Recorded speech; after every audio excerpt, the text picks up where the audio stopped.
Okay, I'm going to be talking more and more about this. The NEA, the National Education Association, which can I just say is a part of a big problem. They're a union.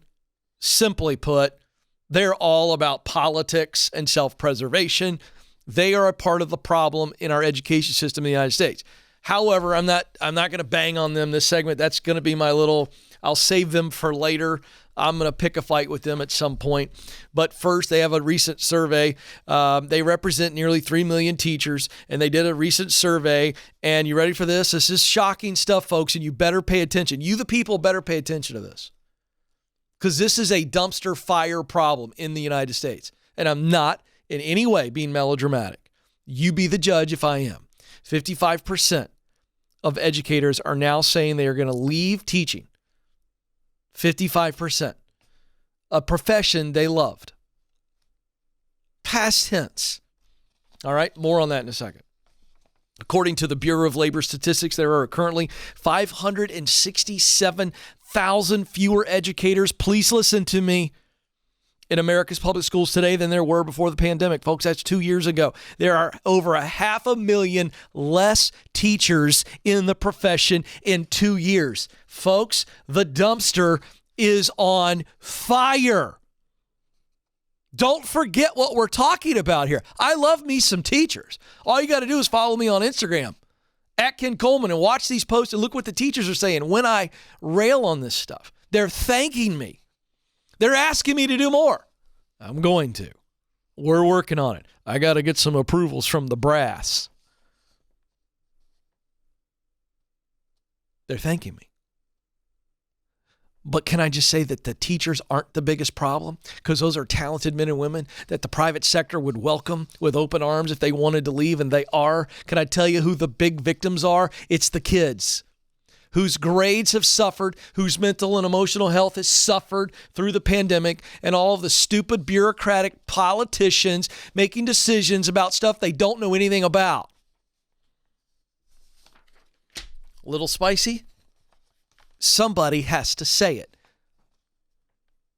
90% of members, this is from the NEA survey, 90% of members saying feeling burned out is a serious problem. To address educator burnout, these are what the popular solutions are based on what the teachers are saying.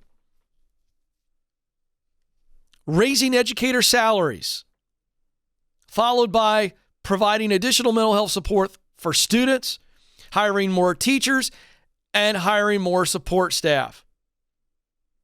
91% said that pandemic-related stress is a serious problem for educators. Let me just give you a news flash. You can go check me on this. Go on the Google and check me. I'm right, by the way. You know why? Because I did my homework. It's one of the few times in life I actually did my homework. This was a problem pre-pandemic, and the pandemic made it worse. Now, let me just tell you something. I'm all for raising educator salaries, but that's not going to solve this problem.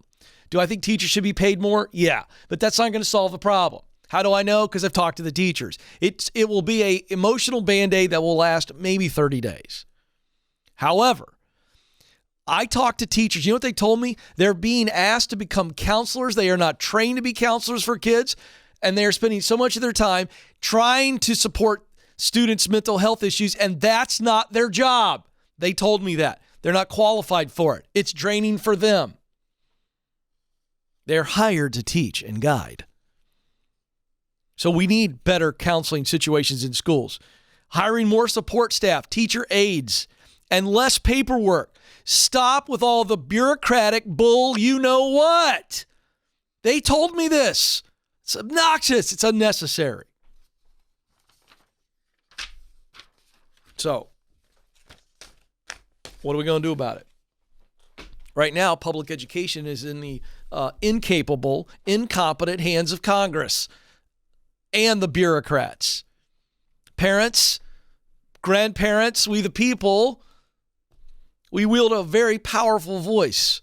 You start threatening these politicians and these bureaucrats' livelihood, because that's what they're about, is self-preservation. Then we get answers. But I will tell you, one quick solution, I'll unpack this in a future show.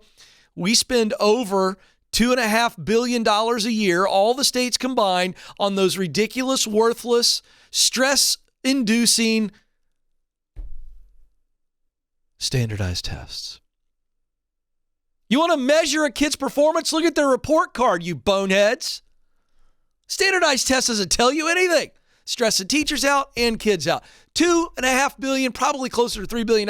Oh, by the way, I'd use that for teachers' salaries and support staff. How about that? Oh, yeah, there's an idea.